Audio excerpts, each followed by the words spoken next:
Hey, what's going on guys? Welcome back to bringing Division video. What if I guess today is some new information on the Division 2. If you guys didn't know, today on the Steady game, they did have a person on there with a lot of knowledge on the Division 2. He did provide us with some new information on weapons, exotics, weapon talents, and stuff like that.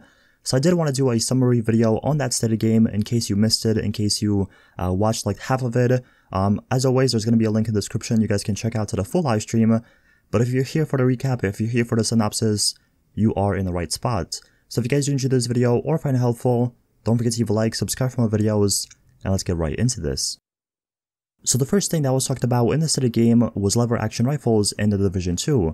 First of all, I do want to say they did not come out openly and say yes, lever action rifles will be in the game, but they did talk about them. They did say like hint and stuff like that, so most people kind of already got the impression that yes, lever action rifles will be in the game, and if they are, this is going to be dope. I cannot wait for the Division 2 and see what they do with the lever actions if they are in the game again. The next topic that was mentioned is exotic gear and exotic weapons in the Division 2. So real quickly, if you guys ever played Destiny, you guys know in that game, you can only equip one exotic weapon and one exotic gear piece on your character at a single time. This is how it's going to work in the Division 2. You will no longer be able to have a full build of exotics like you can in the Division 1. Now, you will only be able to have one exotic gear piece and exotic weapon on your character at a single time. That's pretty cool. It's a bit of a different change, and they did say the exotics are going to be all new in the Division 2. They're not going to be reused, and also you will be able to upgrade them as you progress in the game. So I'm not really sure how this is going to work, how the upgrade system is going to function, but again, I'm assuming that it's going to be kind of a grind to get that, and you know, if you want to upgrade your weapon or a certain gear piece, you will have to play a lot of missions, a lot of kind of challenges in order to get the achievements and in order to do that. So again, this is some new information we haven't really seen in the past.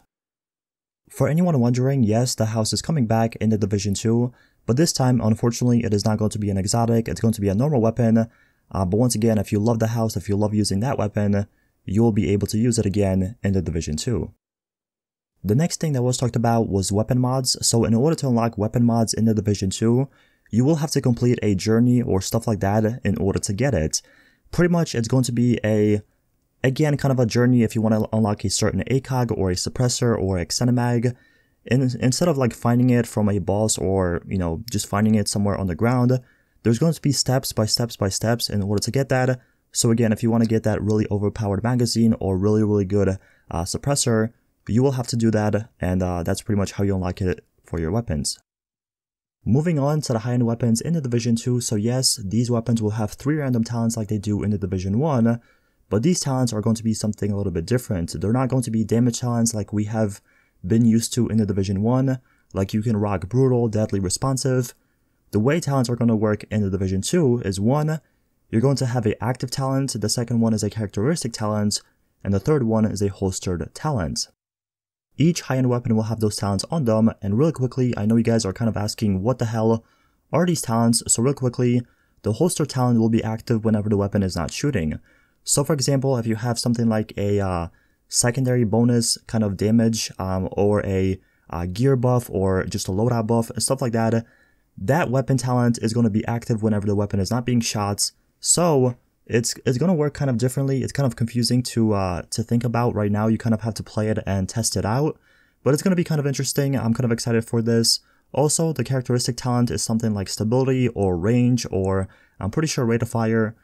So again, this is going to be kind of different and something new that we haven't seen in the Division 1. Last but not least, we have some new weapon confirmations in the Division 2. So the first one is a P90. Yes, this weapon is coming finally to the Division. I cannot wait to use this. I've been making videos on this forever, even in the Division 1. For like patch 1.8 and 1.7, I was always saying I want to see a P90 in the game, but this time, in the Division 2, the P90 is officially coming.